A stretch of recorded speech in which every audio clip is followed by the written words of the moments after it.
Good evening.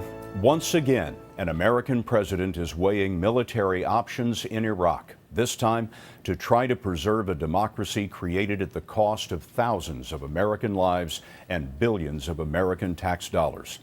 Islamic extremists have seized large parts of Iraq. They're getting closer to Baghdad this evening, and the government there is pleading with President Obama for help. Today, the president responded.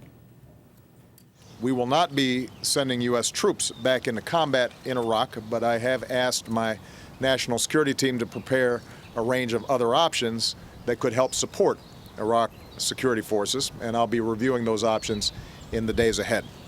He's confronting a war between two branches of Islam, the Sunnis and the Shia. The democratically elected Iraqi government, backed by the U.S., is dominated by the Shia. The attacking force is Sunni. That force calls itself the Islamic State of Iraq and Syria. ISIS, for short, now holds parts of both of those countries, and its rout of the Iraqi army has been so rapid that today the most revered cleric in Iraq called on every able-bodied Shia to grab a gun. Our correspondents are where the news is breaking, and first we'll go to Clarissa Ward in Baghdad. Clarissa? Good evening, Scott. Well, the streets of Baghdad are eerily empty tonight. There is a curfew in place, but even during the day, few people are going to work, few people are going to school, and many people are fleeing the country as the security situation deteriorates. Answering the call to jihad, crowds of Shiite men swarmed recruitment centers, ready and eager to take on the Sunni extremists of ISIS, who have captured two major Iraqi cities in as many days. We will go to Mosul, God willing, this young volunteer said, to kill and defeat them. Assalamu alaikum. It was a scene being played out across the country as Shiite militias mobilized to fill the vacuum left by the rapidly collapsing Iraqi army.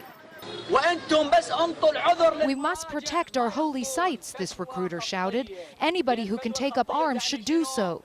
The call to arms came from Iraq's top Shiite cleric, Ayatollah Sistani, who said that protecting Shiite shrines is a sacred duty. ISIS has already announced its intention to destroy those shrines as it continues its push towards Baghdad.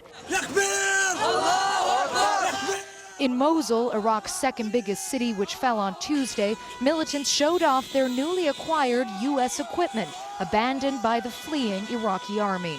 In a statement, they announced that they are implementing strict Islamic Sharia law. Women must stay at home, cigarettes and alcohol are banned, and the hands of thieves will be cut off. Today, the group was fighting in towns just 60 miles from the capital. Iraq is descending into a sectarian civil war. So, Clarissa, with the insurgents 60 miles or so from where you are in Baghdad right now, how does the Iraqi government intend to defend itself? Well, that's just it, Scott. The government doesn't appear to have any real strategy other than remobilizing these Shiite militias, which of course only inflame those sectarian tensions. And so far, we've seen no evidence that they've tried to find a political solution, trying to re-engage and reintegrate those disenfranchised Sunni leaders who may prove to be valuable partners in fighting ISIS. Clarissa Ward in Baghdad tonight.